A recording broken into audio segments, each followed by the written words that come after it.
Welcome, everybody, to the StarLadder I-League Invitational here in Kiev, Ukraine. We have 8 Counter-Strike teams from across the world ready to battle it out for $100,000. My name is Parla, and I will be your host for this week, and I'm joined on the desk by Casper, Natu, and Vendetta. Guys, how are you doing?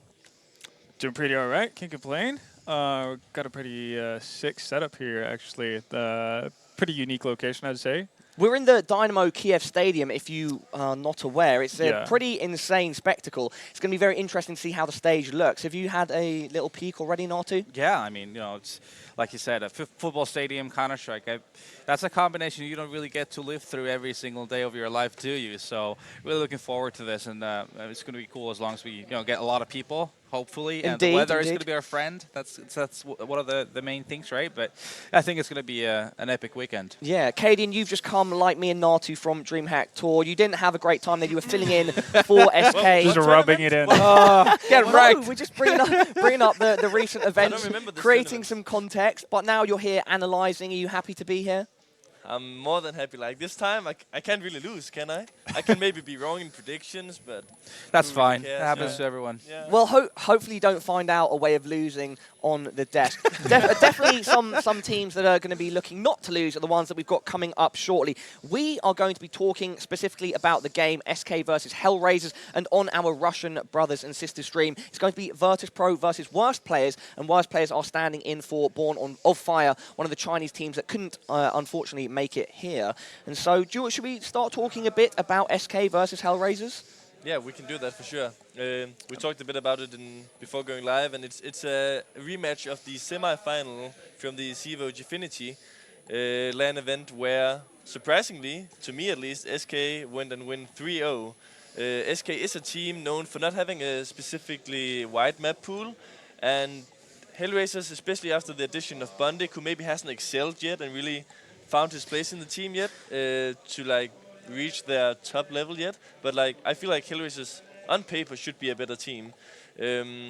So coming into that event, I was a bit surprised. Well, you were on that team coming into. Oh no, what you mean to Evo or onto in the previous DreamHack Tour? Evo. Yeah. Okay. Cool.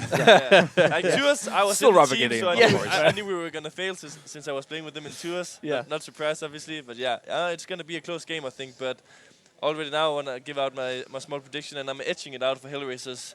Due to also SK haven't been playing with Freeze for some time due to his surgery and so on. Yeah. And I know that they're a team who's not that good at changing up their strategies and so on. And Hellraisers has a hardworking coach in LMBTN. LMBT. So I think that SK is readable. Yeah, in my opinion, like you touched, the addition of Bondik is great for this side, even though maybe fragging power hasn't been there yet for Bondik. I don't think he's had any explosive results so far in numbers-wise, but I think he adds this stability element. He's a very formidable rifler. Seems like a really psyched guy. He's going to keep the team in check, keep everyone really hyped. He's going to be yelling at their opponents when he has the chance. So I think that's going to be a great addition to the lineup in the long run. But like you touched there on SK as well, I mean, the first thing for me is which SK is going to turn up. Is it going to be the one that we've seen choking at LAN at the MLG qualifier? Horrible stuff. Evo, obviously, great stuff. Tours last weekend, obviously, not the greatest showing. You had to play there as a stand-in, not the optimal situation. But it seems like when they go into this mode where things are not going right, they're not great at resetting. They're not great mentally. So I think if they get a great start, if they get their ball rolling, that's okay. They can maybe make it work. But like Casper is saying, the one issue is that they're not really good at adapting or figuring out new stuff. You were saying before that they keep playing a lot of the same strats they used to when you were playing last year with them. Frag by Masters. Yeah, so that's been quite a while ago, half a year ago, right? So I can see that being an issue. On the way into the studio, what Natu's referencing is that Casper mentioned that they're playing relatively the same strats as they did when you were on the team just before Fragbite at the end of last year, right? Yeah, at least some of them. And also, like, just from when playing in other teams and preparing for them, it's at least, like, 3 or 4 months where they've had a lot of the same executes and maps. And as said, you can make it work if you're able to, like, adjust them on the fly and so on. But if you just keep doing them, starting on the same way, and they're readable from your default setups, then it's going to be hard to work from. And to pick up on your point about SK being a team that, when things go bad, has a hard time getting up again, like to make a reference point, when trying to qualify for this event, when standing in versus Cisco Lounge, we're leading 6-1, and we lose like one round. No, actually, we won. We won the round, but because of miscommunication, there were still discussions going on. And to be fair, when we already won the first map, and you're one map away from qualifying for a LAN event, and you're up 6-1, discussions shouldn't be happening at that point. Yeah, for sure. You should just move on, and you can take that after the game. And they have some players who is both able to boost the team on the morale part of the things, but they certainly also has some players who's able Let to me bring guess. them down. Let me guess. Marty. Actually, I expected Muddy to be worse because I've heard like a lot of rumors, but I haven't experienced it much bad with Muddy, to be honest. It's not. I that think much it's. him. I think it's. Yeah. I mean, back in the day in 1.6, he used to be notorious for being individually a great part of a team, but mentally wise, and then A bit hot-headed, maybe. very hot-headed. okay. Being it's like if things went south, he would go way even more south. So He would go extra south if it already Exactly. went south. Vendetta, could you touch upon the return of Freeze? Because, of course, SK did not get the result that they wanted to at DreamHack Tour. Unfortunately, they had to use a stand-in, a good stand-in, but it just did not go according to the way they let's wanted. emphasize that. Outstanding, obviously. Online. But it was not the result that they wanted. It goes without saying. So the return of Freeze, can we? What's the effect of him on the team? Well, obviously, when you've seen SK play previously and when they've had success, it's been oftentimes on various maps off the back of Freeze's ability to actually find picks on their T side. Otherwise, if that doesn't happen and if they can't find that entry frag, then they become very static. And that's something that Casper alluded to with the fact that they don't really change up too much. They're very, well, I guess they trust a lot of what they've been doing for quite a few months. So if they can't find things to go just according to plan, they falter a bit. And I think that's a benefit of having Freeze back in. But from speaking to Pimp, just on the shuttle from the airport back to the hotel, he was unsure whether or not Freeze could actually sit for more than half an hour before getting issues with his hip. So sure, it's nice getting Freeze back, but it's not a Freeze who's going to be 100%. Yeah. He's currently in recovery. Even he's walking around with crutches. Yeah, I'm not entirely sure what the surgery was, but I have a feeling that it was relatively It's his quite. hip. Yeah, it was quite hip-related. like a relatively invasive procedure. Yeah. So presumably he's not at the highest of physical health points right now, which seems to be a running theme at the. What is that? I hope that we can't hear that on stream. There is a lot of groaning going on backstage. Sorry, that slightly threw me off.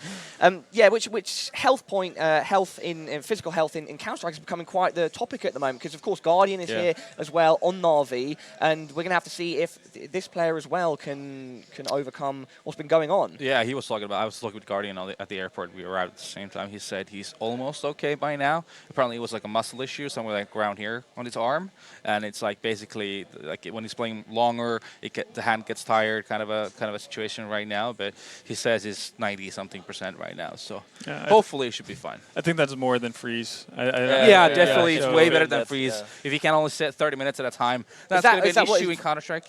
Freeze can only sit for. No, Well, they it's- don't yeah. know, but like Yeah. Pimp was very Possible. uncertain as to how long Freeze can actually sit there without getting pain and his hip, and obviously that's going to be an issue. He's not going to be able to focus as well, and given how big of a part with that op he can be for the SK side, it's going to be a massive issue for them, especially because he has to take up the task of going up against Oscar. We haven't really mentioned yet, but Oscar probably right now, just in terms of just raw fragging, probably the one who's doing the best in all of Europe. You could He's even outshining Nico. You could argue he's together with Nico, for example, Guardian. He's one of those three players who is the most important part of a team, basically. Everything's like just built around Oscar on Hellraisers. And, well, it makes sense. I was watching him play against, I think, Orbit in the consolidation final of DreamHack Tours just last week, and I was sat behind him. It's like, when you watch him play, you think, opping is the easiest thing in the world because he just makes it look so good. It's automatic. So I mean, the consistency he can hit shots with is just unbelievable, to be honest with you, and that's going to be really hard for Freeze to go up against, considering his physical situation. Yeah, and just to add to everything to that, is like you said, we haven't really seen Bondi get his full peak, or he hasn't found the spot properly in Hellraisers yet, but he hasn't really had to yet. So they can only go up, and as for SK, I think they can only go down really, because they're not going to have a Freeze in full form, and not just the fact that he's recovering, but the fact that they haven't been able to play that much. They went with Casper to Tours, so obviously that's going to take time away from actually practicing with the squad, and all in all together, that does give a pretty big advantage for Hellraisers in my eyes. What I think we did, or we have in general established about Hellraisers, though, is that they cannot rely fully on Oscar. Oscar can have a fantastic game, but to have the long-term and great success against the top-tier teams, they need to have those other players kind of finding their potential as well, like Styko, like Bondic, like Zero. Could you share your opinion on that? Yeah, I mean, in my opinion, I think they have the right tools right now. Their problem is talking with LMBT and in tours is the fact that they haven't really had much time to practice with Bondic on the team.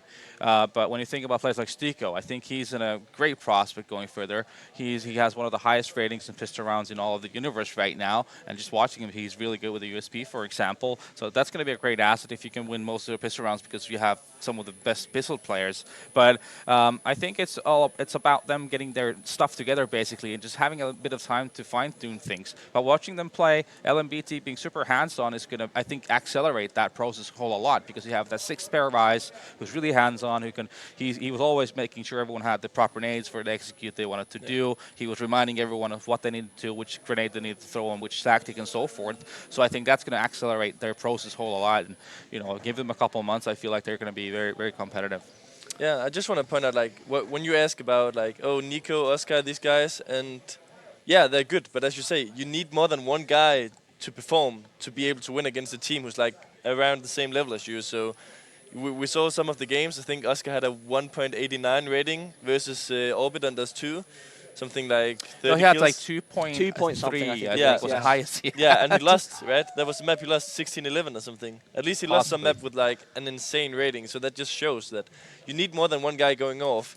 And it's not like Oscar is a stats-based player or rating-based player, but he is, together with AWP players like Henny, to the more passive category. And that also gives you some abilities to pick up, not necessarily easy kills, but you always go in and talk about entry kills being one of the factors, which is what can really turn around or give you a high advantage. You often see teams like LG having somewhere around 90% win rate in rounds where Fallen gets an entry, and that just shows that if you get the entry from the right guys, you can still, really... Yeah. Well, I mean, Sure, I would argue yeah. I've seen quite a bit of versatility from him, though. Like I've seen him when, like, they're being in 2-on-4s, 2-on-3 situations Yeah. where he's been making plays and he's able to come from a situation that's not definitely favoring them. So he is more of a passive player. Well, if you compare him to someone like JW, we had this conversation in Yes, tours. we did. There's no comparison, obviously, but he still, he can find these different rhythms of how to do things. He's good at finding the rhythm of when to make plays, when he can like stay back, as you say, because it's not like he doesn't have the movement, the reflexes, or anything to go and make plays from the beginning of the round, because he has that for sure. But I think he found his way to make the most impact of his AWP. We've actually got a graphic on screen right now showing the most recent matches for both teams. Are there any matches there that you'd like to point out or highlight, Cadian? Well, I mean, I can make a quick run of SKs. Obviously, Wow. versus CSGO Lounge was in the Savage. Uprise Championship, where we lost 1-2, and that was fine. Against Escape and CSGO Lounge, both 2-0 games, I would say, for qualifying for Starlighter, which is actually pretty decent results. CSGO Lounge has been having a great shape online, so we were very satisfied with that. Going into the tournament, we were actually quite happy in tours with our group, seeing as Orbit has a stand-in. Epsilon, on paper, were probably the weakest team. But yeah. And We Natu, failed. why don't you tell us about the recent games for Hellraisers? I see where this is going. There's the Finnish flag and it says ends afterwards. I can see where this... No, I guess 2 pointers from that, I guess, is the fact that Hellraisers lost to Orbit.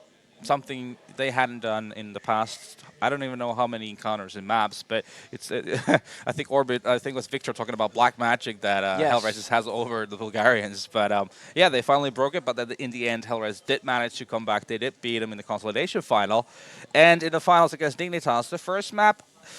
Was Dust 2 of all maps. It's a map that Dignitas doesn't really play. We thought it would be a walk in the park for Hellraisers. Didn't turn out to be that way. It was actually Dignitas being maybe even closer to beating Hellraisers than the other way around. It was more Dignitas losing it than Hellraisers winning it. In the end, they take it 16-13, but then just get destroyed in the overpass. It was the third map, and the second one was Mirage. Yeah. So that final was kind of shaky. Didn't look that good.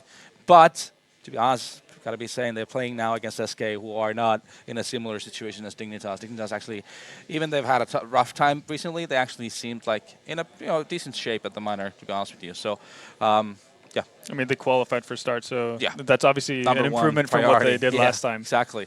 Yeah, no, for me, it's kind of the same thing with Hellraisers. The fact that they first off lost to Orbit, and it's like you said, that's not something that hasn't really happened in the past. But the fact that they're able to turn it around when it comes down to it, and it's elimination, it's do or die pretty much, and they actually managed to turn it around, win 2-0.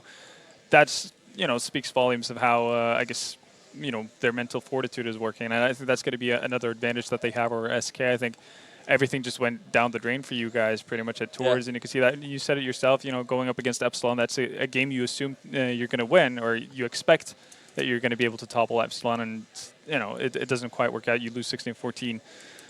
I obviously don't think they're going to bring this kind of or that result from Tours into Star Ladder, but I think it's an issue for them that if things start off on the wrong foot on the first map, we can see a pretty easy or not easy, but a rather quick 2-0 from Hellraisers. Yeah, I think that one of the things is like what's going to be tough for SK is Hellraiser's approach to their CT sides a lot. It's been vintage Angel since 2012 to play very aggressive in the first 8 rounds of a CT side, especially on a map like Dust 2. It works out perfectly, but it can be applied to Cobblestone, can be applied to Overpass, pretty much any map, right? So that's going to be one thing for SK to look out for when they start on their T side, is to slow their game down or be hyper aggressive basically in the beginnings. I can see that being a bit of a problem because we were discussing how SK might not be the best at adjusting, not by the best at inventing new stuff. So that's something they definitely need to keep an eye on when they're playing against Hellraisers. I guess, well, for at least previously, SK hasn't been the fastest team either.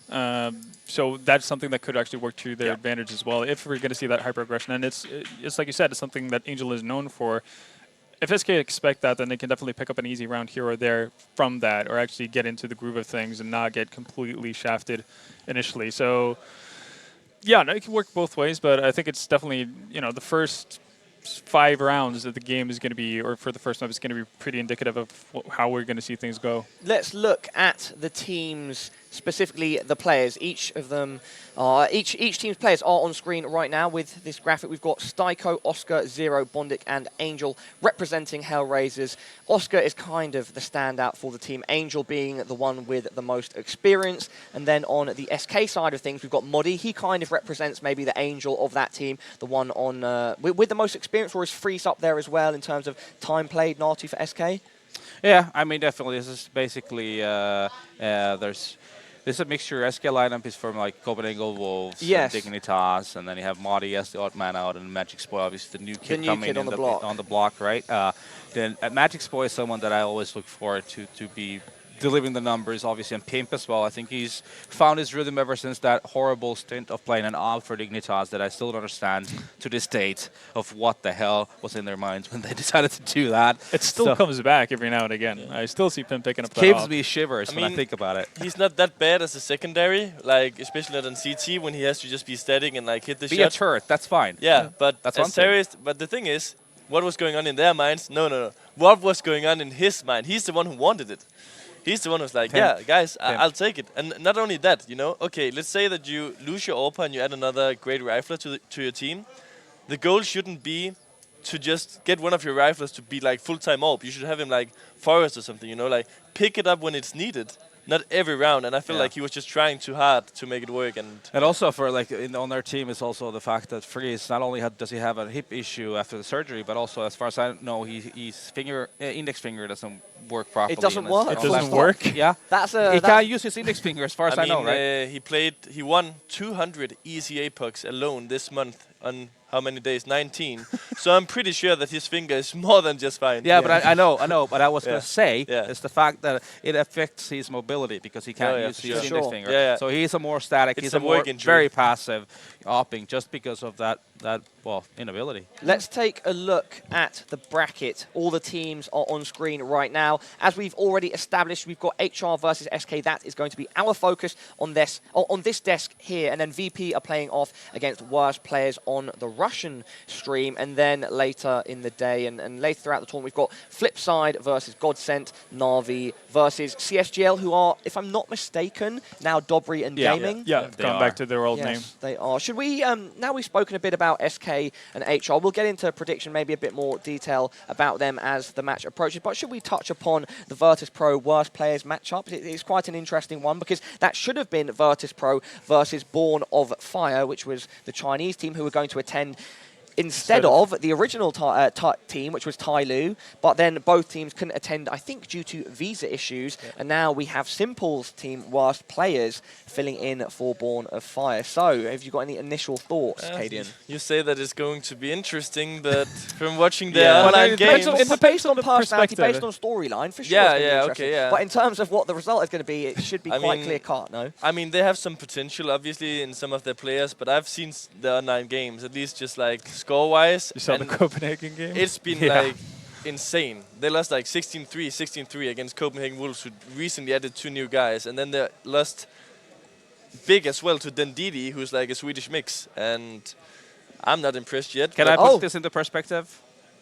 Worst Of players course, lost of to course. fluffy gangsters. Well, Yeah.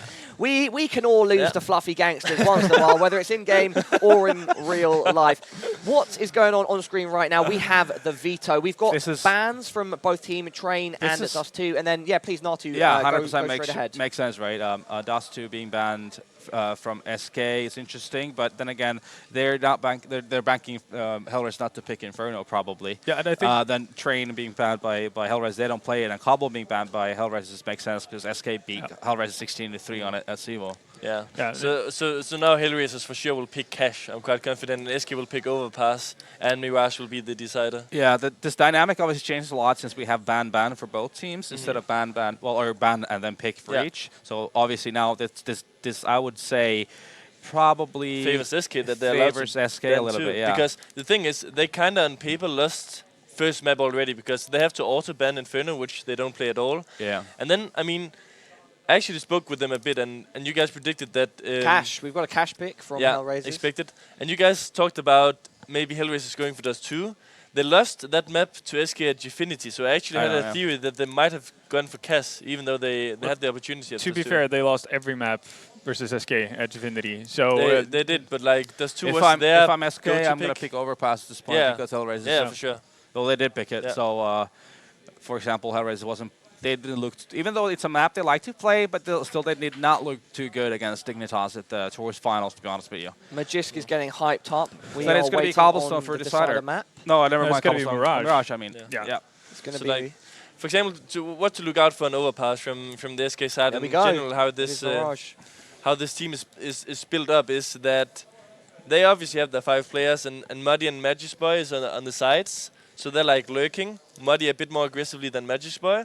Then you have Freeze, Azilian, and Pimp, who's working the map control.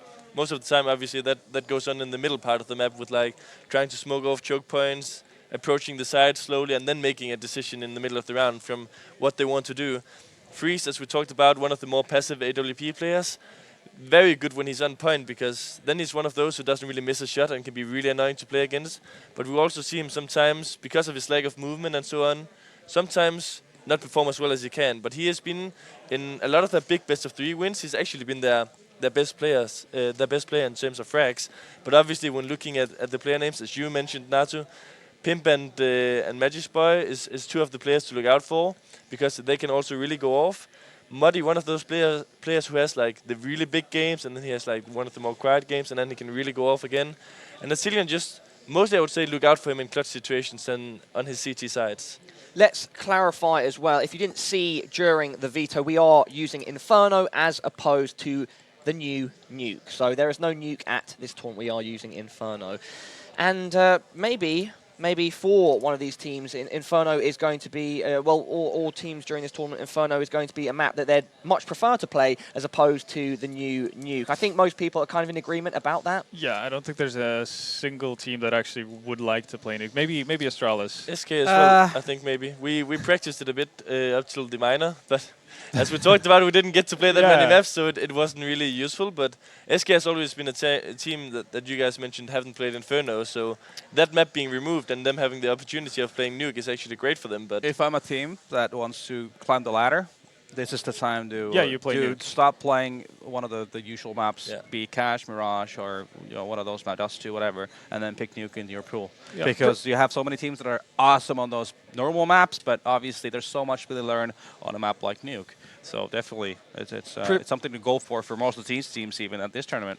Presumably then, if that is the tactic, say if you're a team and you adopt that tactic, you need to kind of keep it on the low, because then surely teams just start banning it against you. So how would it work if that was the case for the full teams that were to try and adopt that map? I mean, that's kind of also going for your advantage, because, okay, if you're one of the teams who plays Nuke and you get a strong start and people are going to auto-ban you, you might be able to excel on one of the other maps that people normally would ban against you. So in that sense, it can be really good. Yeah, definitely. It's like you said, it's the easiest way to climb if you're, I guess, an underdog or a fringe tier 2 team type of thing. It's the easiest way to move on up, even though it might be temporary, because obviously after a while, the better teams are also going to, start working on Nuke, because it's going to be part of the map pool. But, it might be just what you need to get that foothold in and still get the respect ban on Nuke. And that means a ton in a veto stage. You can see here, like, depending on what kind of veto process you have, with a map, with a veto system like we have now here, this is favoring SK, because they get to, as you said, they have a small map pool, so they can ban off their weaknesses instantly without having that fear of, we're definitely going to lose whatever Hellraisers pick first. Yeah. So, depending on the situation, it could be an absolutely massive gain.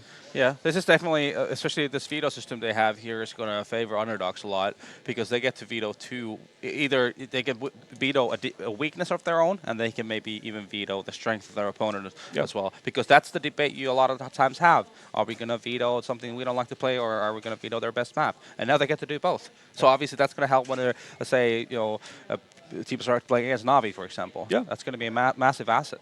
Before we talk about who we think this veto has favoured, a big shout out to some of our sponsors, esportspool.com. You can sign up to them by clicking in the banner under the stream, egb.com as well, and CSGO Fast, G2A, LiveCap, and of course Twitch. We are streaming on Twitch. Now, the veto, going back to the veto, which maps do you think the veto has favoured here? Which team do you think the veto has favoured?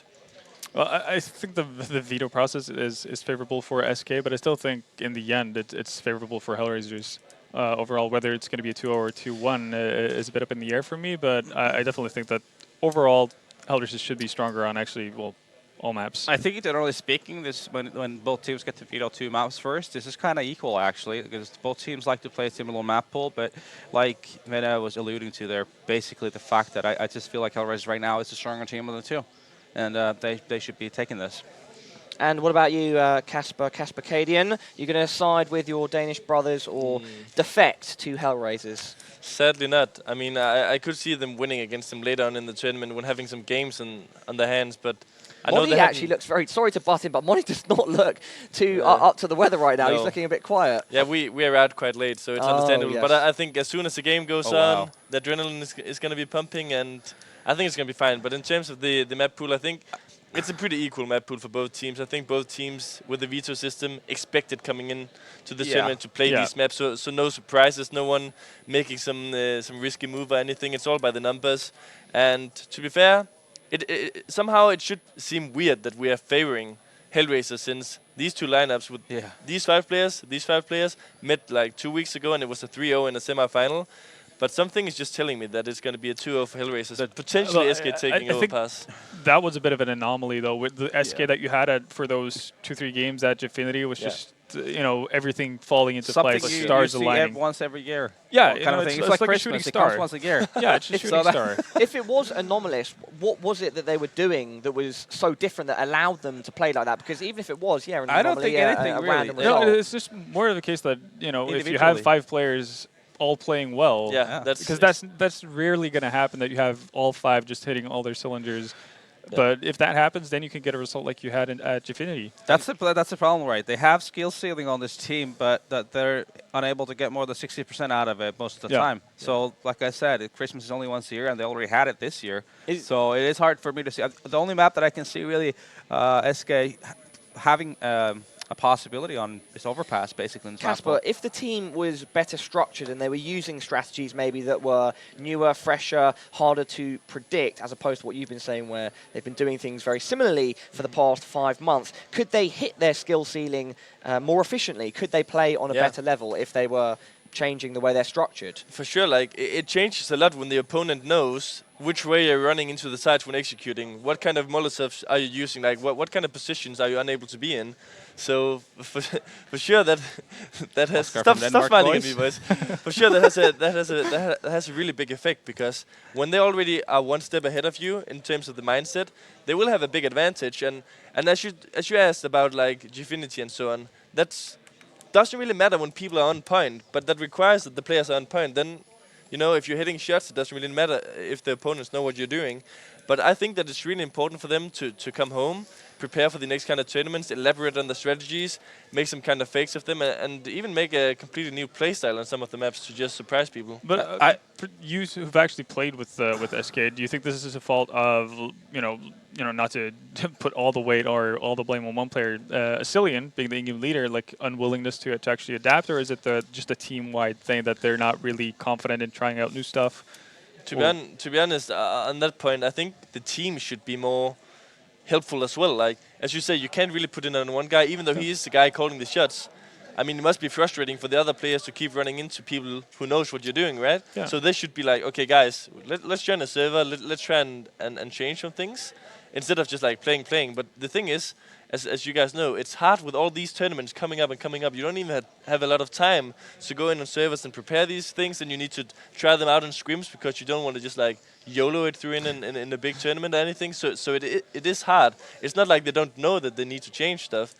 They just should be able to somehow schedule and structure it better. From an outsider point of view, for what it looks like to be, it's like they have the tools once again as individuals. You know, that you have Pimp, you have Magic Spoy, great riflers, you have Freeze, Stable Opera, Stable Opera, and then you have Madi with the experience, and then you have an in-game leader in Asilian. What I think still they lack is leadership. If they had someone that it was like who definitely took the reins really and like was using those utilities they have as in the players properly and was good at like giving very clear calls during mid rounds, during the game, basically calling the right strats at the right time, I can see that working out. But as it is, obviously I had never been a part of this team. Just as an outsider, it feels like that's where they lack the most. Well, obviously it's not really wrong, because also Asilian, it is his first time leading, and you know from years of experience that when someone has his first time leading, it's not going to be great always. It's not pretty. messy. I've been there. Yeah, it's not easy, because you have this feeling, and when you're under the leadership of someone else, it's easy to be like, I can do that better, I can change stuff. But when you're actually in the spot, in the situation where you have to make all the decisions, you have to be the one that your teammate is going to be looking at to get an answer when it's 15, 14 and so on. And that's hard. And also the thing it's all about also body language of the leader. It doesn't even matter if you're making the best call in the world, even if you make a medic or like a average call, as long as you do it with a lot of confidence. You need to own it and be 110% committed to what you're doing. You can still win it. Doesn't matter if it's not the best call. Now, all three of you have played CS to one level or another, so you're in a way that you have an insight into the game that others may not. You know, I've not played CS to the level that you guys have. Global Elite. Huh? Global Elite. Yeah, sure, Global Elite. But what I'd love from you guys' perspective in that sense is what can teams like Hellraisers and SK do to kind of ascend the level they're at and really reach the peak levels and start. But like, what can teams at that level do to reach the tier 1 level? What is the difference? Obviously, it's quite general. Ooh. It's maybe different team to team, but what are the general things that teams like that can do? To be super blunt, Wow. get better. Yeah. No, but obviously, like it's a mixture of things. Some teams rise the ranks through new innovative strategies. Others do it because they've put in an immense amount of hours to the point where they actually slowly improve as players. So it's obviously not going to be just over the span of 3-4 weeks. It's going to be over the course of 6 months type of deal. If you look at how Orbit have done it, I don't think I know anyone who's played more CS than Victor. For instance, like that guy's just like probably closing in on 8,000 hours or something by now. But you can see it's been a steady rise for him, and he's slowly getting better and better. And the same thing goes for the team as well. So they're slowly improving overall. And they started out by having a bit of a blast into the scene by having innovative tactics, which we saw at actually at Starlighter when they beat Envy, and that's how they kind of made the mark initially. And they've gone off of that. And I think on SK side, obviously it's going to be a thing of actually innovating what they're doing. That's going to take them or make them harder to play versus, and obviously that's going to help them rise. And for Hellraisers, I think it's more of a time issue. They need to get acquainted with playing with Bondic. I think, generally speaking, if you compare tier 1 teams to anything below that, the massive big difference is, other than skill, is the mid rounds and the late rounds. Yep. How they do with the 2-on-2s, the 2-on-3s, the 3-on-3s, the special situations where individuals have to be. Someone needs to take the reins. Someone needs to call what we're gonna do. How they play together as a team. One thing like comes to mind for example from Katowice, Luminosity was playing on overpass against Fnatic, I think, and like I was watching them play a retake where everything looked like it was just pitch perfect. The way someone was flashing in, and then one guy was looking at an angle, and the other one was smart enough to realize that his team was watching that angle that he was looking at the same time as well. So he was looking at the other angle. It all looked like it was scripted basically. So it's all about these small little details, as the after plans and all the 2-on-2s, 3-on-3s, and so forth that they need to be better at. Well, Casper, I must interject there, and we will finish on Nartu's point because we are ready to get into the match. And so we're going to head over to Henry G and Sadakist. They only ever put you first when it's a British person. That's what I've concluded. Is that okay with you? That's fine. Hi, guys. It's me, Henry G, and this guy, Sadakist. Matt, how are you? Enjoying Ukraine? Yeah, I always do. It's quite an echoey room in there, isn't it? It is echoey. I like it. It's good. It's going to be really nice Hear my own and voice. dramatic when we start yelling and screaming and not making much sense like we normally do. So I do like Ukraine, though. Yeah? Vodka, great. Cheekbones, great. He's all about the cheekbones. He does talk about that a lot. And collarbones. The aesthetics of people. Yeah. Yeah. They've got a lot of that here. Yep. But anyway, let's get on to the game, shall we? SK Gaming versus Hellraisers. Two turbulent teams, I would say. Lots of ups and downs recently. SK bringing back Freeze. How do you feel about that? Freeze is underrated, in my opinion. Me too. T-side, not the most flashy opera because of the fact that he does have a screw in his index finger and can't quite use it. He's limited. Is it his index or his It's ring? his They were index, saying yeah. it is his index. Yep. Okay. Keyboard side, obviously, not mouse. It does limit his movement mechanics, so he's not the most flashy opera in terms of taking peeks, but he's extremely good at holding an angle as a turret, Sure. as a CT side opera. Cash A site, I think he's one of the best players at playing in behind the quad position, which isn't easy to do. It's a very close position when you get smoked off, so I think he's very, very good. I think he's underrated in that sense. Another player on the SK team you have to talk about is Magic Boy as well, or Magisk Boy, whichever way you're inclined. I think he's a phenomenal talent. Like, he's one of the players that really impressed me when we first saw him in that Frag by Masters tournament. That's actually when Casper was part of that lineup as well. But in terms of how I think this is going to go down, I do think SK a little bit dated with the way they approach the game. It seems like they are relying on old strategies, and it seems like their recent results suggest things are going to get better at this event particularly soon, because obviously you just during that tour with Cadian stepping in, and it didn't go too well there, and Frisk is coming in. I know he's played a lot recently, but is he able to just jump back into the lineup straight away and everything to be absolutely perfect? I'm not so sure. Oscar as well. Let's talk about this guy. What can you say about this guy? Yeah, Oscar's nuts. Absolutely. I mean, Natu said it best when you sit beside and watch him, you sit behind him and watch him. He just makes AWPing look so easy. He is a very individually skilled player. He's the first FPL success story, if you will. And I think there's a lot of people that need to be aware of how good he is and the potential that lies within him. Bringing in a guy like Bondic as well next to him brings some consistency to this team. We always said on flip side, Bondic was the reliable player in a lot of ways. So they finished second at the minor. They'll be at the major qualifier, and I think this is one of the best chances that they've had in a while. They finished second to Dignitas as well. I think it was 2-1 in that series, and I mean Dignitas is no slouch. They were the team coming into 2016 we thought could break into a top 8 position. So they're definitely, I think, an improved team. It is going to be Cash to kick things off there. SK Gaming on the T side as well, boosting 2 players up towards middle. And it looks like potentially a B split coming in there. As you can see, it's going to be... Oh, we have got the second names here. This could be interesting, Matt. Oh, I love when they do this. I literally don't know who's... Yeah, we don't it. know these guys as well. SK... Okay, so we've got... I can't even tell you who's who. Yeah. Starlighter, please demand that they use their... Cillian's the first player. Yeah, he's the first. And we've got Magic Boy's the last one. Okay. Yep, Magic Boy's the last one. I think Freeze is the second one. I think when they actually get kills, we'll be able to see. But Pimp is clearly the third one. Yeah. Okay. Well, love when they do we'll this. figure it out. It is, Pip is Pimp. No clue who this one is. But, we'll get there in the end. Either way, Good Magic start. Boy's gone down to Sticko, who I can say his name. Interesting, we had this debate just the other day on the Reddit. You need to use your username first. As Sticko and Zero are going to take down someone that I have no idea who it is, a Cillian. And now Pimp to fall as well. It's Oscar to close it out. Good wraparound. Hellraisers, very convincing pistol round at that. It was looking rather hesitant to try and get through those vents and split onto the B site, and they just got shut down on entry. Zero came up with a very important kill, and Sticko was pretty much unchallenged in the back of the site. Yep, going for that B split. We saw it at the start of the round, getting the boost up at the start, trying to gain some mid-control by pushing the CTs back and then going through the vents. And like I said, the CTs just locking it down there. It's going to be Hellraisers going up 1-0. Semi-forced buy coming from SK. I mean, two players not really investing into this. That's going to be Pip and his friend, trying to work out how that one is. And we'll go into this one. This is really good, isn't it? I'm going to go on their SK pages. I'm doing it right now. Let's just make sure I'm we have already all the there, names. don't worry. Hellraisers versus SK, and I will be able to tell you. This is genius. It's brilliant, right? It needs to be... So Modi would be the one that we don't know, I'm assuming. Yes, but there's one guy called Moffliton. Was that Modi? That might be Modi. Let's look it up. Freeze.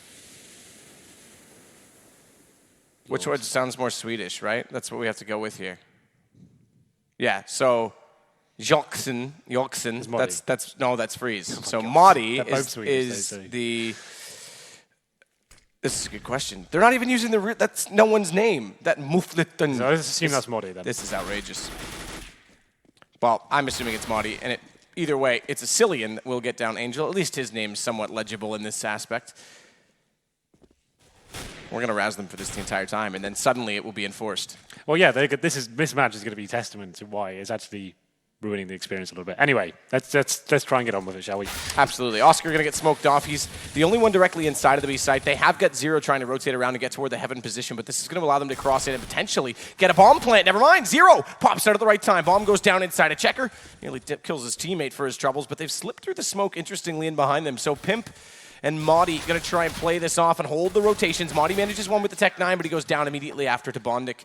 And Zero sitting in behind that box the whole time, never checked, never considered, really denied them any chance of a bomb. Yeah, so this is Hellraiser's pick. We expect them to be taking this first map, but it's going to be 2-0 in their favor for now. Force by SK Gaming not really working out. Two players didn't invest. It was Modi and Pimp, so they'll be getting a Tech 9 here. You can see, I assume Jurgsen is That's Freeze. Okay, yep. So he's the AWPer, of course. So that does we're starting to get somewhere now. So he'll be the AWPer, so he doesn't invest into that last round, making sure they have the AWP on that first gun round. But there we go. Then Hellraisers a chance to farm some cash here, not really going up against much. They've still got a couple of SMGs there, two Famouses, and Oscar with the M4. You'd assume this is just SK trying to work a pick any way they can. They haven't got any utility though. Going to be boosting three players up towards middle, trying to surprise the CT maybe waiting towards highway. That's going to be Angel. Decent incendiary though. That's going to lock them down. They're going to have to drop off this or commit. Magic Boy's going to rotate back over. Chance to try and push back through the vents. They are going to confront Zero down towards the connector. Good shot from him. Another take that back. It's Sticko that comes around. Bottom of highway, but he's a little bit confused and aims toward the vents. Doesn't realize that Modi was that close. He does manage one kill there for SK, but that's all it looks like they're going to get in this round. Angel comes down. They bring Bondik over with the FAMAS, and pretty straightforward. 3-0. Guns to come up this time for SK, and as you said, Freeze did save for this AWP. So he is going to go T-side op. Is he, though? Is he? He's thinking about it. Well, then I'm sure he will. There's no reason not to. There it is. There you go. And we'll see. Oh, hold on. Is there glove skins in that? There's red. There is. What? What is this? Is this a new update? We have glove skins. What? SK. That's so sick. This is actually baller. What is this? When did this happen? Is this like a new update? I have no idea. When did this Check Starlighter, how did you happen? I see people posting about it on HLTV right now, actually. Is there an update? Oh, I'm so confused. Me as well. This is made by Starlighter. Right. Okay. This is in their build config. Just say, what is this? This is super cool. I was about to go log in and buy all the gloves. Look at the Hellraisers gloves. Those look awesome. This is really cool. I want those to be my mountain biking gloves. Those look cool. SK gloves, Hellraisers gloves. This is really awesome. Anyway, we're getting distracted again. This is going to be the most talked about thing of the tournament. I guarantee it. Aggressive play here from Oscar. It's going to be shut down by Magic Boy, but Bondik backing him up with the FAMAS does manage to get the refrag there. So still an advantage towards the terrorists here. They've got some information. The A site might be a little bit weak here, which it is. Bondik actually low HP, just as the FAMAS on the A site. Has got some backup from Sticko, but that's about it. SK still with 3 smokes and Molotovs can go for the full execute here and have a massive advantage. Let's see which way they decide to go. Flash from Bondik, just as he waits to peek toward this A main position. 1-for-1 trade. 4 plays onto 4, and Bondik on 46 does favor SK. They can split this defense, but look at this push through the middle right now. Angel's going to try and actually flank around. It does leave Bondic alone inside of that A site, so he has to rely on the rotation right now from Sticko to come back up and join, but Angel's got there quickly. And an MP9 will drop down. Pimp bombs temporarily left inside of A main, although Freeze is waiting for it. There's the angle held. That's more of his style. Again, T-side, not necessarily the most impressive feat for him, but they still have some ground to walk on inside of the site. Bomb going to get dropped again, though. Bondic with a good pickup. Freeze is going to re-grab that. Pull back one kill, but it's just him remaining, and getting the plant's going to be huge for their money. Sticko might get there in time to deny it, just does. Yep, lovely stuff there from Hellraisers. Going aggressive at the start of the round, getting some key information. And you can see SK Gaming fully committing towards that A site. They weren't really fast enough for my liking. The fact they're getting backstab with an MP9, no one's watching the flanks. That's a little bit disappointing from their behalf. So they're going to lose that first gun round. The MP9, which is saved, of course, from the anti-ecos, does prevail. And actually keeping the weapon as well. Angel looking to farm some cash going into number 5. SK will be on towards the Tech 9's P250s. They have got some body armor and Modi with the head armor as well. So they could do something with this, just a lack of utility. One smoke, 2 flashbangs. I normally suggest you going towards the A site, smoking off towards highway, trying to force your way into the site and running through that smoke. We'll see which way SK are inclined as they are facing towards it. It's aggressive once again from Angel. Let's find the first pick on towards Freeze, but Magic Boy locks him down. An equal exchange once again. Yeah, but the HP this time favors Hellraisers slightly. Yeah, I would say so. And the firepower, of course. It looks like SK Gaming will be grouping back up towards the B sites. That smokes the city for CT spawn now. One flashbang in, hope for the best. 0. He's actually all the way to a CT spawn, so that smoke goes down early. They could actually have something to work with here. They're actually just going to run in and give him easy frags. Why not before the smoke even blooms? That's actually kind of down 0. Yeah, that is kind of interesting that they would commit to that. But Sticko closes it out. Madi goes down. Hellraisers up by 5. SK looking a little bit static right now on this terrorist side. They go immediately back to the AWP on to Freeze. Yes. And Yoxen. Should we just go with their real names just to make it even worse? I think we need to butcher those. Yeah, exactly. This is really weird. So 0, he was almost gifted those kills. If you're going to throw to smoke CD spawn, at least allow it to bloom before all 3 players run around with pistols. Give them a chance. It's like lambs to the slaughter at that point, but still 5-0. And it looks like Sticko's going aggressive here towards the squeaky door. He's actually going to be going straight in this time. Actually going very aggressive indeed. Ascidian's waiting for him. It's a really decent flashbang there, but somehow Angel comes out on top.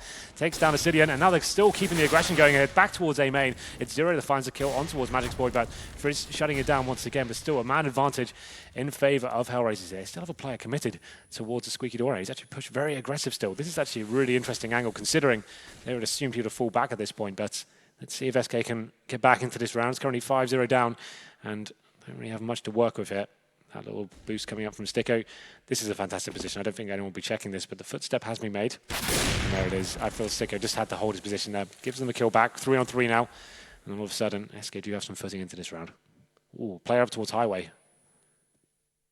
That's Pimp, but behind the smoke for now. Pimp, yeah, is going to have to try and get through this highway position. They're going to let Madi actually try and work through Z connector and see if he can wrap toward the truck. Bomb waiting out at Squeaky. If he finds this single kill onto Oscar, it's a huge possibility to hit the A site. It would leave just Bondic remaining. Oscar's underneath dead. the forklift. Oh, no, he's not. Looks away. That's so poor. Madi's timing way off, and Bondic wins the duel as well. It's Pimp left alive on his own. It all fell apart. That one kill would have hinged the entire round, and Oscar stays alive, manages to close it. Indeed, there's lots of aggression coming in from Hellraisers. I like the confidence here, just taking the game towards SK, not allowing them to execute any strategies they may have in mind, not even working a default here. It's getting locked down at every area. 2 players from the CTs pushing towards Squeaky Door this time, not even just going for the initial pick, getting the first kill and then pushing even further. Frizz managed to find a couple of kills, but unfortunately wasn't able to hold on that, and that timing from Modi just didn't work out in his favor. Oscar finding the final 2 kills. And we go to round number 7, another partial buy here from SK. Just Tech 9s. They have got a few smokes this time. Looks like a fast A rush coming in.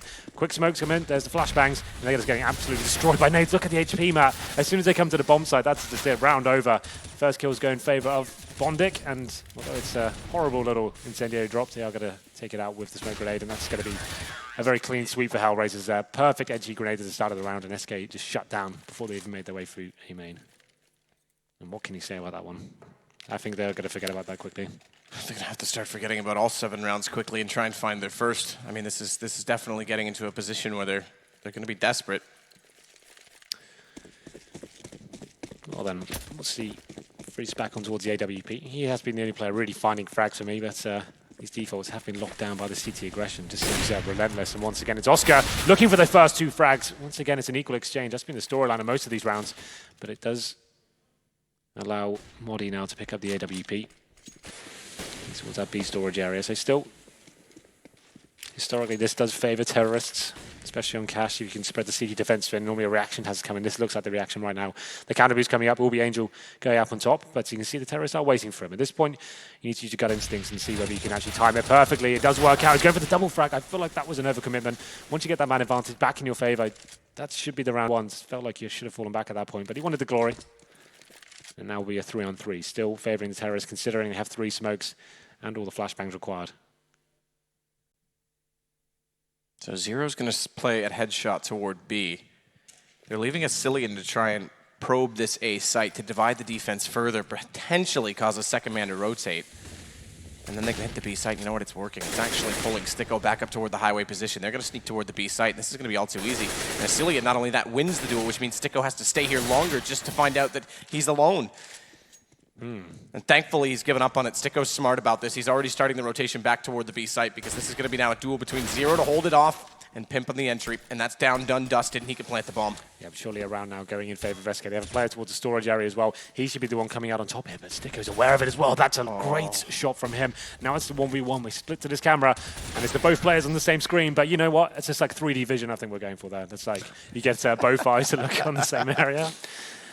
And then let your vision blur. Well, a blurred line now for Hellraisers, the first of the game, because they give SK 1 round to work with. Remember, 1 versus 1 is what that came down to, and a reset coming in. So this is still in a situation where SK are not in a very good position at all. Even buying into this one, they struggle slightly. They do get decent utility out because they go for the Galil onto a Cillian. Well then. Difficult round now for SK. If they were to lose this, would be a hard reset. Tons of cash available with the CTs, but finally SK have arrived. It was those very aggressive plays from Hellraisers. Have been finding them kills, but also losing them in that last round. Cillian waiting for it this time. He expects the flashbang to come in. There it is. He should get this kill, surely. Bondik has no grounds to win this duel. And there it is. Cillian does drop in with the Galil. 5-on-4 now. No equal exchange this time, although Cillian has been taken down to 8 HP. And at this point, we know Hellraisers like to react. They like to push after losing their first frag, so surely SK don't need to overcommit to this one. Just hold up and see whether the CT decide to do anything. You can see one of the Hellraisers play out. I think that was Zero pushing in towards that lockers area. That's actually Angel. That's mid boost coming in now. Yeah, Angel's tried to push a few times. Remember that round with the MP9, the first gun round, when he snuck up behind them and shut them down inside A main. Sticko's going to be the one to do it this time. Shoots. Oh, all right, that's sick. Such good prediction, and he takes down a Cillian. I was going to say shoots early. He had 2 players at drop that wouldn't have been aware, but that's worth it. I'm totally all right with what just happened. Yeah, I'm on board with that as well. Really cool play. He was very low HP, of course, but still, to find that kill was pretty godlike. But we go into the B-bomb site, 30 seconds remaining. The smoke's dropped towards spawn, and it's going to be Oscar, though. You need to be locking him out of anything. He's going to find the first kill. On towards Modi. Now it's up to Zero. Good flashbang, but Magic Boy takes him down. 3-on-2 now in favor of the CTs. They still need to get the bomb down here as they make their way towards the bomb site. I don't think it's going to happen. They are going to be... Well, the bomb does get planted. I thought the CTs would be more aggressive than this. Flashbang coming from Freeze, but they're getting pincered from both angles.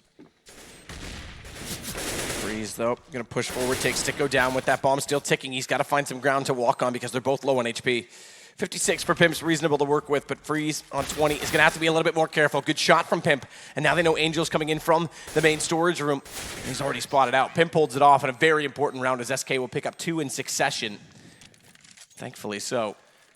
Yeah, quite clumsy rounds from both teams here. That retake wasn't exactly ideal from Hellraisers. I felt like once they got that initial pick, just needed to slow down a little bit more and force the plant coming from the terrorists and retake it together. It seemed like a lot of players facing by themselves and getting segregated by the utility. Oscar especially overcommitting. But we'll see how round number 10 goes down. SK now chaining 2 rounds together. Have been pretty close rounds, so still the money's not fantastic. You can see Acidium still on the Galil. Still, this will be the round to break Hellraisers if the terrorists were to win it. You can see Angel's just on the UMP. Oscar, of course, on the AWP, but he's only got body armor and no grenades. So this one will be massive for SK if they can take this. Currently 7-2. We'll see whether any more aggression is coming in from Hellraisers. Angel looks like he wants to be pushed in with the flashbang there towards the mid warehouse. Pimp waiting for him. Pimp's woken up the last couple of rounds as well. Seems to be hitting his shots and guaranteeing them in these 2 rounds they've got.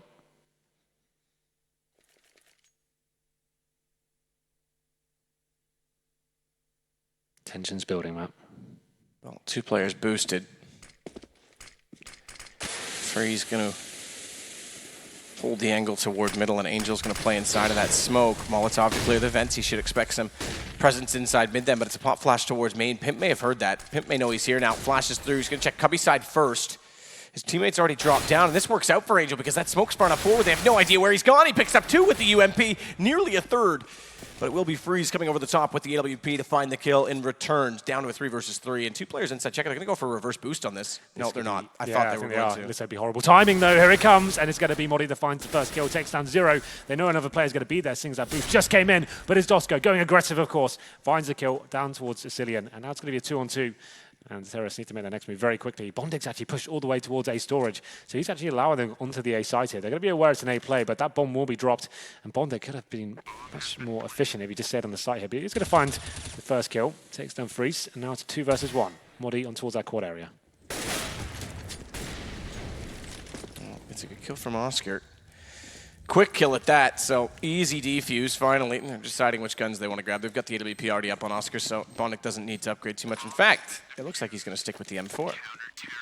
Indeed. But that's now a round back in the favor of Hellraisers, and even though they did get 2 in succession, because of how much investment was required, this is going to leave the terrorists about, I think, at $2,200. So they could buy pistols maybe if they wanted to, and the fact that they're going to get 24 in the next round, but even that's going to be desperate. You can't really even go with armor at this point. Okay, they go full force. Why not? Well, so this could potentially catch them out. Yeah, they've got 2 Galils here, a couple of AKs, just a lack of utility. I've got smoke grenades here, but not going to have the York to challenge Oscar this time. You're going to take a lot of good execution here to actually take him out of the round. Looks like they will be committing all 5 players, and that's the first one dropped. Pimp going down to the hands of Oscar. Looks like he wants more here. This has been a problem, though. They get that initial pick, and then they drop the return frag. So it looks like SK will be committing right now. It is going to be Angel, though, with 2 back. 0 finally goes down. Headshot of Cillian with 2 quick kills is able to pick up both he and Angel, but Oscar saves the day and still had 2 teammates alive to do it with him, so not like SK was really going to find much ground. Now so their money must have been a little bit higher than I anticipated, because now they're around $2 grand, and I mean this is how do you approach? I wouldn't even go for armor. I wouldn't even go for any buy here. I go full save SK. Looks like they're just going to have 1 PC50. That's it. So nothing purchased whatsoever. This should be almost guaranteed going 10-2 in favor of the CTs. They've got an open Oscar, and this will be around just a great round for Hellraisers to stabilize the economy, keep all 5 players alive. Angel on the MP9 looking to farm some cash here. Can be a great weapon against unarmored opponents. Just choose through them. And Oscar now does spot a couple of players towards B storage. They're going to be falling back there. Looks like they'll be focusing their efforts towards middle. I'm not really sure what the approach is here. What can you even do? Just hope that CT pushes and you get the dropping in with a crossfire with the Glocks.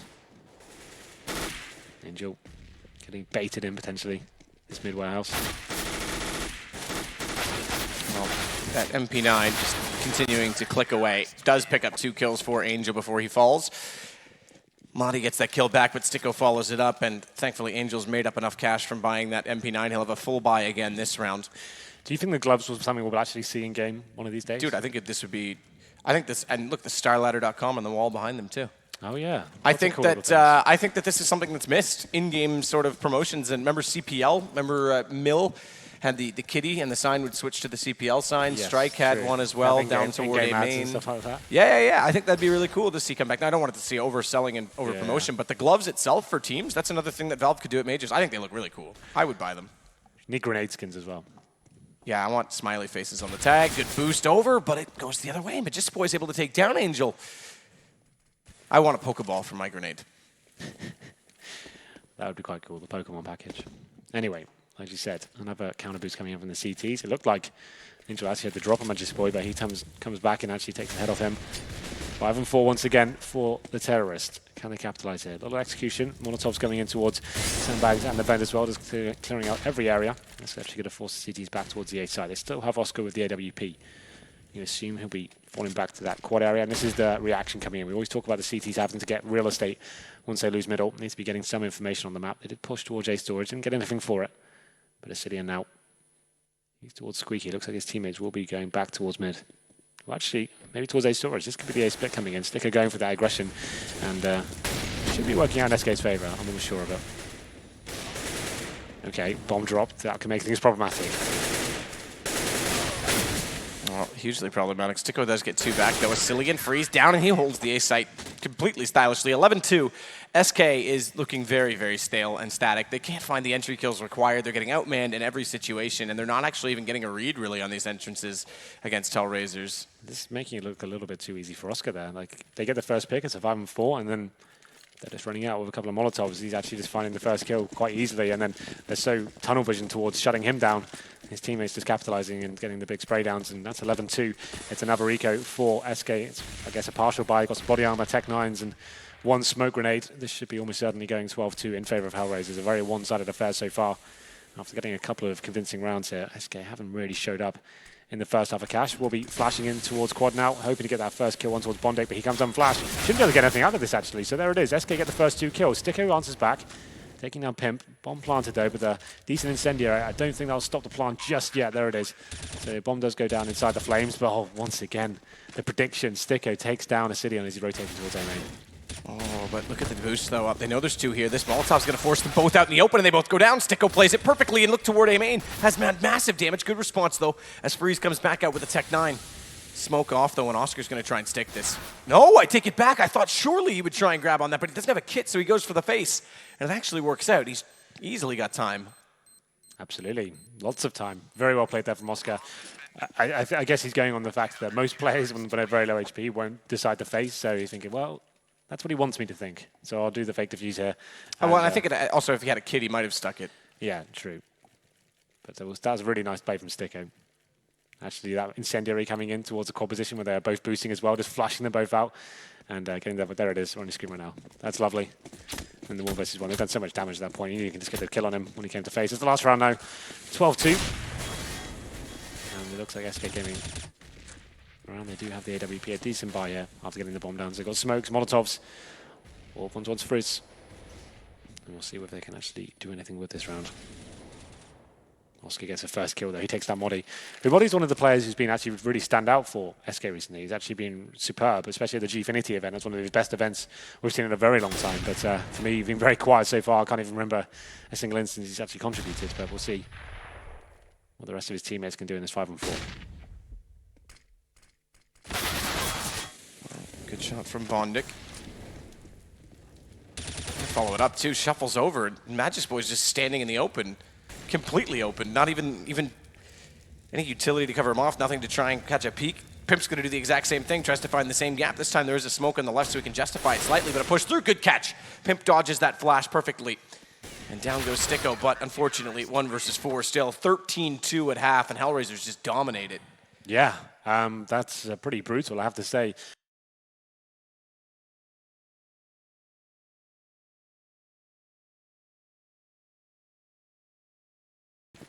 Tech 9 raid boss. He's going to be the one to enter as well. Smoke goes off on the left. That'll cover the top of highway. No wrapping behind the forklift entirely, but look at Magic's Boy.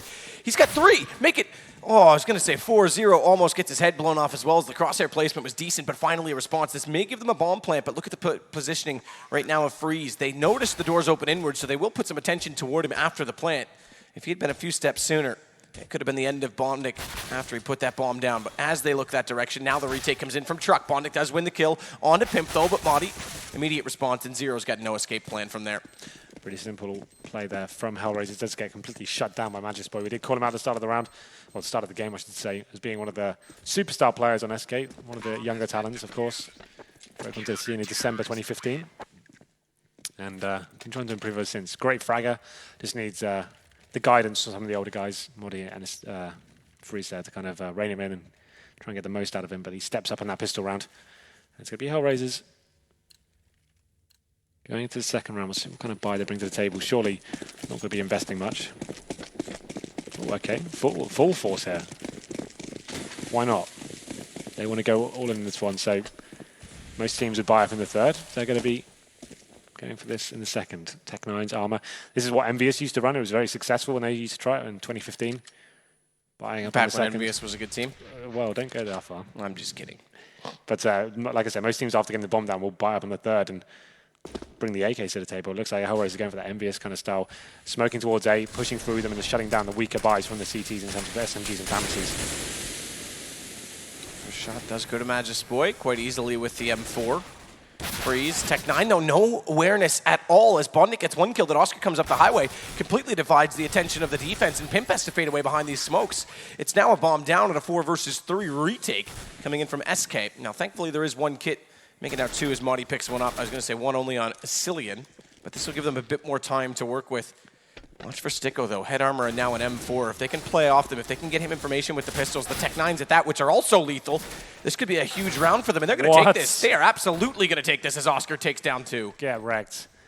They even had rifles there. That's the problem sometimes going with that heavy rifle buy. They're obviously predicting themselves to be buying up in the third round. They're expecting the AKs in the third map, and that's what they've got rifles, got a lack of utility, and you would think, even with that in mind, with the lack of smokes and flashbangs, incendiaries, they'd still be able to outgun Hellraisers there, but like I said, the smoke's coming down there. It's actually a really interesting idea. Smoking down, taking the vision away from the CTs, just running through and segregating them into 1 versus X duels, and it's Hellraisers come out top. That's a shocking round for them to drop that, and that could be the game at this point. Let's see what you'd assume that SK have to buy into this round. They have to go 5-7s and CZs, hope for the best. Maybe a shotgun. Our Starlight is on the dustbins as well. It's on the crates. I know, it's awesome. It's everywhere. They have got 1 Famous and 5-7s and Deagles. Fast play coming in towards middle. I really want the forklift to say Star Ladder on it. It might do, you don't know. Because that way we could joke about it being the forklift that's building this amazing stage, Henry. Would that be a joke? Yes. In my world, my jokes are awful, and yes, it would be a joke. Okay. Good shot, though, from Modi. Deagle back over top of the hut in middle, and that's going to give them the first kill on this SK side. Limited in their buy after losing the eco and giving Hellraisers a good chance to close this game out very quick and very, very fast against them. Indeed. As it is going to be Bondik still in middle. Smoke out towards Pimp. No vision left for him in the 5-7. They've rotated as well over that single FAMAS back toward the B site. I take that back, actually, as I looked on the minimap. He's still at catwalk, so he's actually not. It looked like, I thought for a second he was in behind the headshot position where we see Modi now. Good shot, good pickup. Second kill for him with the Deagle, but it's Oscar instead that takes him down immediately. Pimp follows up with one of his own, though.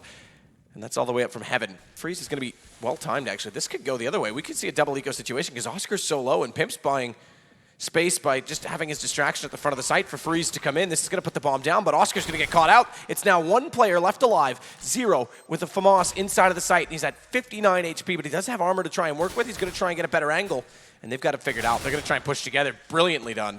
Well, SK live to see another day here. It's going to be 14-4, and Hellraisers, even with the AKs, couldn't lock it down, losing their first frag towards middle of the Desert Eagle. You'd have thought at that point they would just stick together, being very assertive, but they were quite disjointed with their approach towards the B site, just very tentative. Didn't want to actually commit together. There's one player going in, getting shut down, and being, oh, where is he, where is he? Slow down, stop, let them rotate. And they still have cash at the buy, so still not out the woods just yet for SK Gaming, but we'll see what approach comes in. Well, the AWP's been dropped, so they are going in for this, Hellraisers. It's going to be a weird buy. 1 AK, a few pistols, and an AWP. Obviously, they feel confident because they've got a lot of time to work. It's not like they had to buy in this situation. They just want this done, Henry. They want to move on and play map number 2. We'll see how this one works out for them. Oscar with the AWP boosted up, gets the first pick. That's Pimp dropped. This is, obviously does work.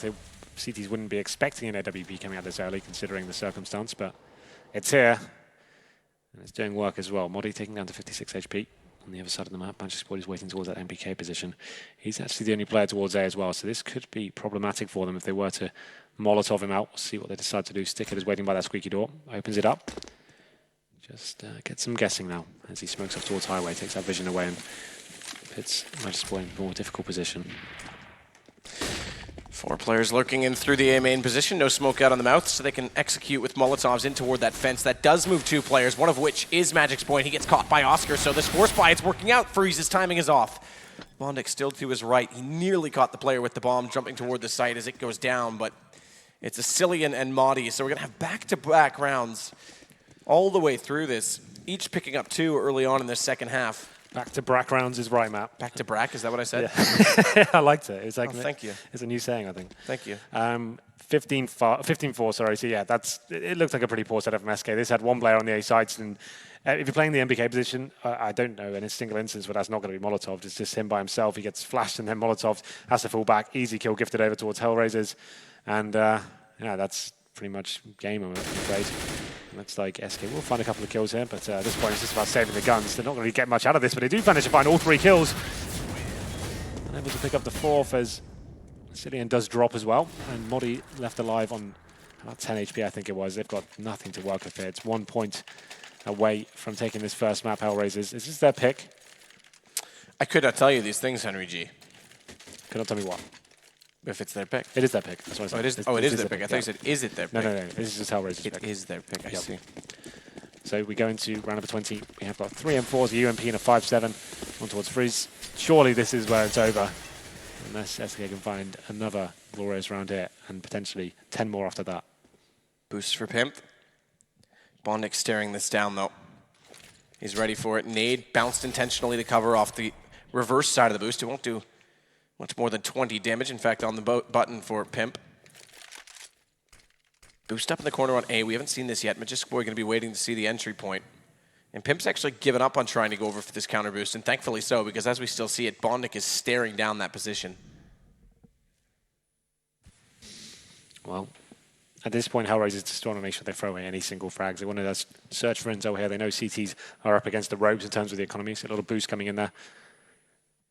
And just bleeding out the CTs, any potential utility they have, just making sure it's expended before they make their move. That's the final smoke now gone for SK Gaming. Hellraisers, though, going to be taken down by Magic Boy. He's still boosted. Going to be staying up there for now. Gets the double kill as well. That's the bomb dropped, so he's be staying alive here. Or will he? Oh, Sicko, though.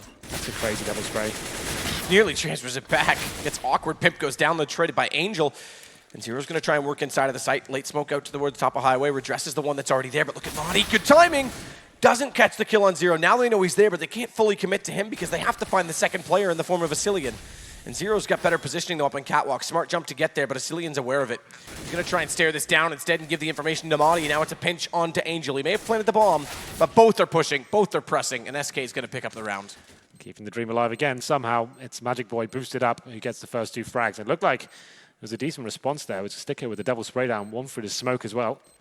Bomb planted once again. The CTs do manage to gather an AWP and an M4 here. So like I said, 10 rounds in a row required after this one. And surely not a buy from Hellraisers here. Doesn't really need to happen, but you know what, they're going for it. I guess they're just trying to pinpoint the fact that the CTs won't have amazing money, but the fact they 7 out on an M4 is not going to be a weak buy. Here's the replay of Magic Boy boosted up, finding the double kill. Couldn't get the third, but it's Sticko gifted those 2 frags. So 4th, of course, from Hellraisers, 2 AKs, Tech 9s, and a Deagle. Like I said, it doesn't really make sense at this point. The buy was going to be strong regardless for SK. So they've got 4 M4s and AWP towards Freeze. Got armor as well. And not an amazing amount of grenades, but they still have 2 smokes remaining after the initial smokes thrown towards these choke points.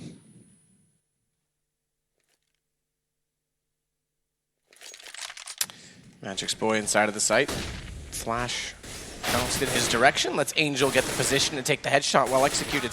But he gets taken down immediately after by Freeze on the AWP. Double smoke to cut off the truck side of this. Freeze takes the only position he can to get above the smoke. That's pre-aimed by Bondic and taken down. So there's a gap toward the highway, but no one coming that direction. They're just waiting for them to do stuff. It's like baiting them in. Is this the angle you can see over, guys? You should check it out. Exactly. It's a sales pitch. Yeah, and they take the first 2 frags, and that's surely the game over now. It will be 16-5 in favor of Hellraisers. It's up to Asilian and Modi. They do find the first kill here, so maybe something to work with. Problem is they don't really have much to in terms of actually retaking the site. Need to find 3 more kills, and they actually get the second as well. Maybe this isn't over just yet. Bomb ticking away, though.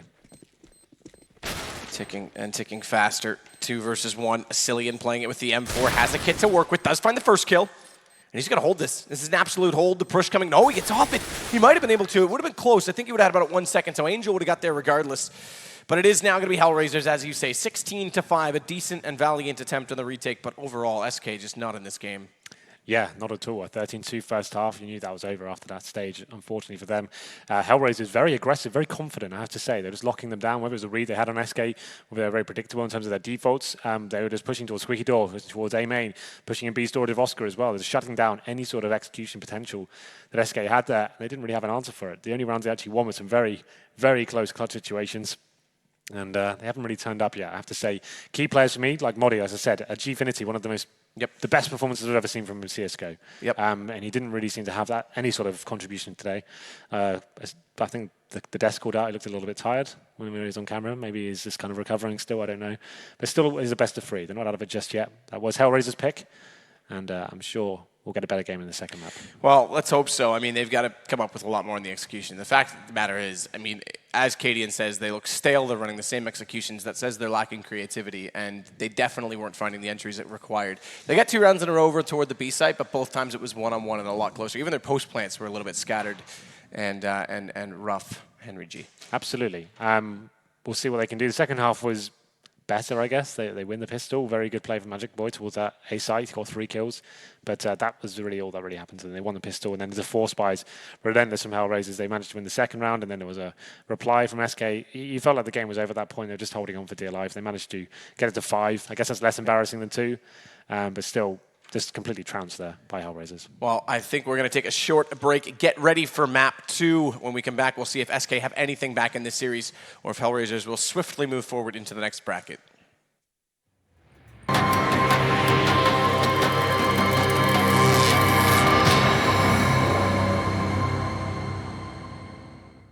Welcome back. SK could not recover from that 13-2 first half, and it ended 16-5 in favour of Hellraisers. What happened, Cadian, to SK? Brutal, savage, wrecked. Oh, Yeah, we God. talked about it before. Throwing Throwing it out there. Well, Okay, I don't know. hello, Paul. How you doing, man? Hey, Paul. No, anyways, for the more serious part, Hellraiser seemed prepared. They were hitting more shots. And simply, I think they're just a better team on this specific map for sure. So I don't really think there was that much to say. It seemed like the aggression from the Hellraiser side, especially on the CT, and the first rounds, as you pointed out in the pregame, Nato, it was like that gave them so many favorable trades where even though somehow 4-on-4 situations, 3-on-3 situations often should be favoring the T side, it seemed like Hellraisers were magnificent at pushing the sides at the right timings. So they always were able to stack the correct bump side, and that paid dividends. I think one of the things that happened that we discussed on the desk before the match started was the fact that SK were relatively predictable. After we finished that first segment, we went off and stood behind SK, and Casper said they're going to do a B split in the first pistol round, and they did exactly that, and Hellraisers countered it. Natu, did it seem to you like SK were relatively predictable? I'm not even sure if it was that why they lost, to be honest with you. Like the first 8 rounds, again, we saw Hellraisers being super aggressive, and they would always take the room they needed to. It's actually the right way of playing. When you lose middle, you try to push A main, you flash in, you try to make ground that way, or you want to push B maybe. Didn't see a lot of that from Hellraisers though. But SK actually had a lot of opportunities where Hellraisers, especially Angel, for example, when he was getting boosted up, he was overextending. There was a 4-on-4 situation where he got the pick to make it a 4-on-3, but then he, I guess, got a little bloodthirsty and decided to go for more, overextended his aggression, got traded by SK. So there was already an opportunity there for SK a bunch of times. Those kind of things happened. But that's when basically the individual skill of players like Stiko and Oscar came into fruition, basically. And they were just way better in the small situation after the actual defaults or the actual strategies were happening, which SK wasn't getting a lot to do, to be honest with you, because of the said Hellraiser's aggression. And I think actually it's like But let's, just before you lead into your point, do you want to run us through the map best pairs we've got on screen? Because there are some interesting stats there. And please continue your point afterwards. Well, yeah, no, just obviously you can see what Stiko did there, and he was a bit of a nuisance for SK, to put it lightly. Well, the rest of the team, they did their job. They didn't really have to have a standout game for this to go the way of Hellraisers. So not Oscar, which I guess a lot of us might have expected going into the game, but still a very good showing overall. I think on the SK side, it wasn't really too much to shout from the rooftops of, and I think one of the biggest reasons is, like you mentioned, Natu, the fact that they had a bunch of situations where they end up in 4v4 situations, then this is something that should actually be favorable for a T side. But this is something both me and Casper noticed while we were watching SK, the fact that they were super hesitant to actually take their time in a lot of cases, because you'd see the initial push aggressively into A main from Hellraisers, where they'd get a one for one trade, and normally that's something that T-Side can work off if they can play passively, eventually take mid control and play off of that. Instead, they kind of got scrambled, ended up getting pushed apart, or they spent too much time actually getting, they didn't actually maintain map control while they were waiting. They were just walking slowly towards the side and let Hellraisers push out aggressively for information on other sites, which again, in turn, let them pretty much stack bomb sites. And another situation you saw where they actually, towards the later stages of their T side, they started going more towards middle because Freeze was talking about, it's not something we're doing necessarily wrong. We're just not hitting our shots and doing what we're supposed to do. So, let's continue on with this mid control takes. And they ended up in a situation where they find one of the Hellraisers member boosting up into vents, and then there's 3 people on SK's side with 3 different ideas as to what they want to do. One of them wants to push through the vents and actually punish the guy who's boosting up, which, in my opinion, would have been the right move. Yeah, exactly. That would have been the right way to go about it, but he's not the first one in. He's not the first guy on the vent, so he's kind of blocked in between nowhere. The guy who initially got the pick wants to move back, and just in the end, you see just a massive cluster from SK where nobody actually, and this is something you mentioned in the pregame, nobody actually takes leadership and nobody actually takes charge. It says, let's just bomb rush towards vents and go to the B bomb site and punish the shopper.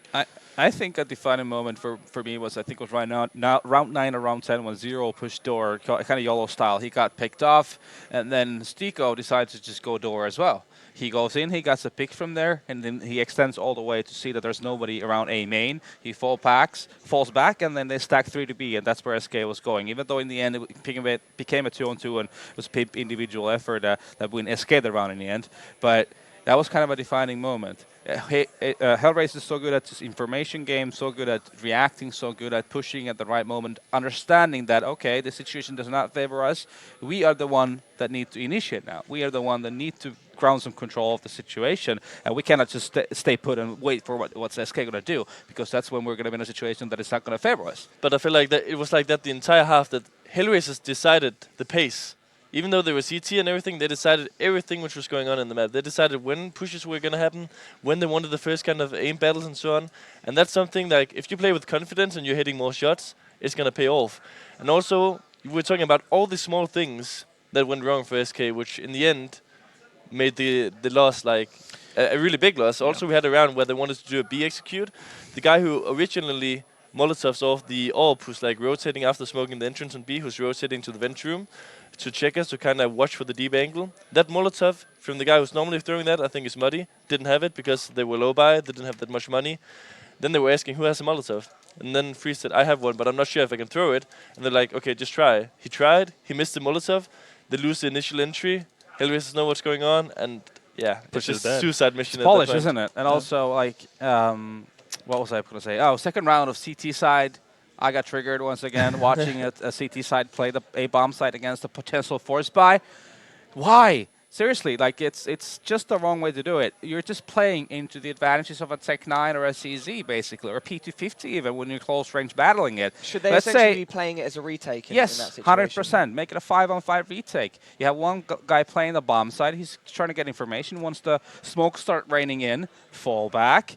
The T's are going to use all their grenades as they're attacking. They're not going to have anything anymore afterwards, right? It's going to be super hard to hold a 5-on-5.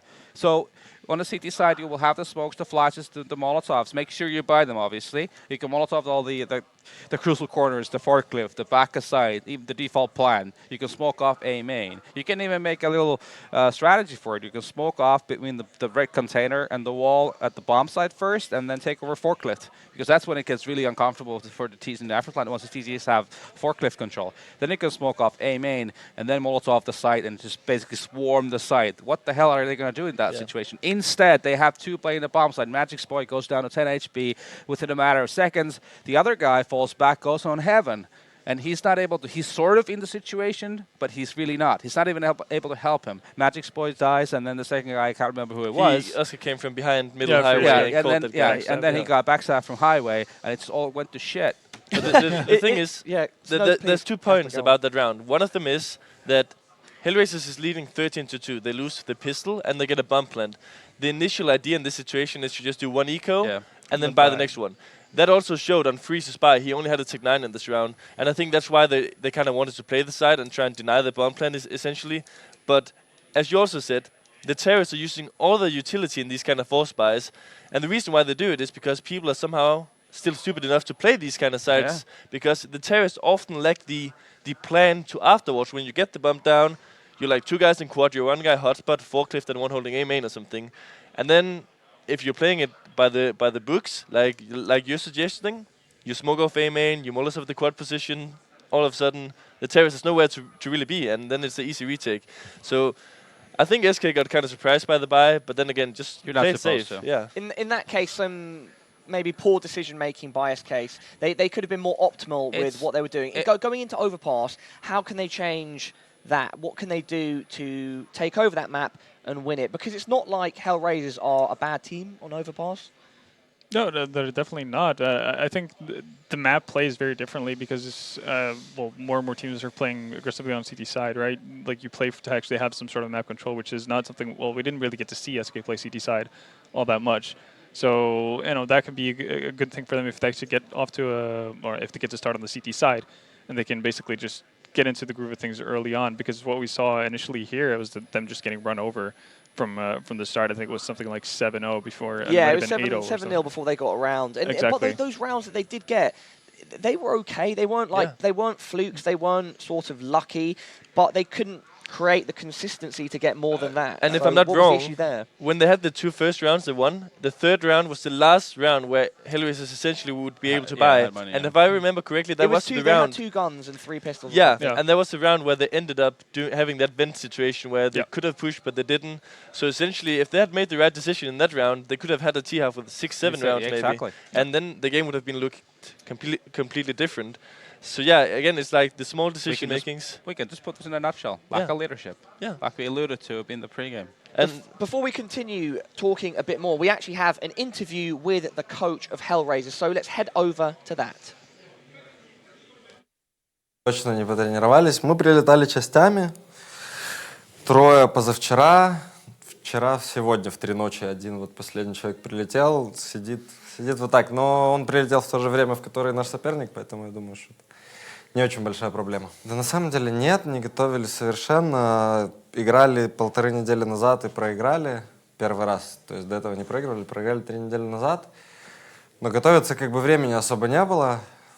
В свою игру просто играть будем. Ну, на самом деле, ты знаешь, на один матч, ну, фактически, на 3 часа времени как-то силы найти можно всегда, я думаю. То есть это все-таки не бег, там, и не надо 3 километра тебе марафон бежать. Поэтому я думаю, что это не особо большая проблема. И часовых поясов тут не 8 часов разницы все-таки, поэтому все нормально, я думаю, у всех. Вообще, на самом деле, все очень круто, кроме того, что у нас не было совершенно времени тренироваться, у нас не было толком праков, то есть мы там 3 игровых дня в сумме потренировались за эти 2 недели, с которыми вот Влад с нами, потому что мы все время ездили на турниры. Ну, тренировались на турнирах, потихоньку набираем форму. Нет просто стабильности, к сожалению, пока что. Но выглядит все в принципе неплохо со стороны. Приходите на стадион, надеюсь, что мы выиграем сегодня у СК, и завтра вы нас сможете лицезреть. IMBT there saying that Hellraisers have not been practicing very much at all, which is quite interesting. But they haven't been running 3-kilometer marathons apparently. Russians, I didn't know those exist. Well, but fair enough. I can do one then. I can do one then. Talking about I'll be running, down. we have a track outside surrounding the football pitch. We are in the Dynamo Kiev Stadium, of course, and so athletics, sports, it's in the name of the game. Maybe we should go outside and have some fun with it. Yes, I think Matt was talking about throwing a frisbee while League of Legends was going tomorrow. So just go behind the stage and play a frisbee. Why not? Streaking. Who knows? And then we'll get Hellraisers out there, and maybe we can secure them the running, which apparently the coach says that they need. Or I wasn't really sure. should we give an update with regards to the VP Worst Players match as well? I do know that VP